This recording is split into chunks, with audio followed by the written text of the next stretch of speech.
Wait के बाद finally काफी तक रेड 2 का टीजर आ चुका है, जहाँ पे अजय देवगन वापस रिटर्न कर रहे हैं उस कैरेक्टर में जो रेड 1 में थे। और अभी तक उन्होंने 75 केसेस सॉल्व कर चुके हैं, जो काफी हद तक अगर कहा जाए तो रेड 1 का जो विलन था उसके हिसाब से उसने 75 केसेस सॉल्व कर लिए। और वो काफी हद तक अभी तक जेल में है, जो आईटी रेड्स के ऊपर काफी हद तक फोकस्ड होगा। और कहीं ना कहीं एक पॉलिटिकल इम्पैक्टफुल काफी हद तक यहाँ पे देखने को मिलेगा, जहाँ पे फर्स्ट स्टोरी में भी काफी हद तक पॉलिटिक्स उन्होंने दिखा के छोड़ दिया था, क्योंकि वो ओरिजिनल स्टोरीज के ऊपर भी कहीं ना कहीं वेस्ट होती। बट कहीं ना कहीं यहाँ पर भी वैसा ही सेम टू सेम सीनियर होने वाला है। कुछ काफी तक हमें कुछ ओरिजिनल देखने को मिलेगा और कुछ काफी तक हम कह सकते हैं फ्रिक्शन देखने को मिल सकता है। तो ओवरऑल स्टोरी जो है वो काफी तक आईटी रेट्स के ऊपर ज़्यादा फोकस्ड होगी। इसमें रितेश देशमुख एज अ हमें विलन के कैरेक्टर के तौर पर देखने को मिलने वाले हैं, जहाँ तो वो काफी तक एक पॉलिटिशियन का रोल जरूर प्ले करने वाले हैं।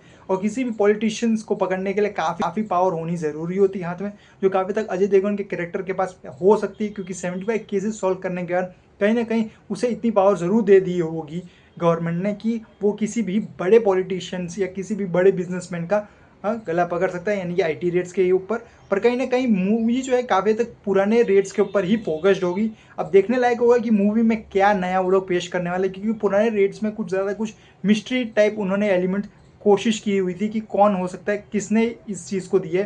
तो कहीं ना कहीं यहाँ पर वो चीज़ें वो लोग एलिमेंट जोड़ने की कोशिश ज़रूर करेंगे। बट कहीं ना कहीं मैं ये भी एक्साइटेड हूँ कि ओवरऑल रितेश देशमुख का कैरेक्टर कैसे उस चीज़ को टक्कर देने वाला है, क्योंकि कहीं ना कहीं फर्स्ट में जो विलन था वो काफ़ी तक उतना इम्पैक्टफुल नहीं था।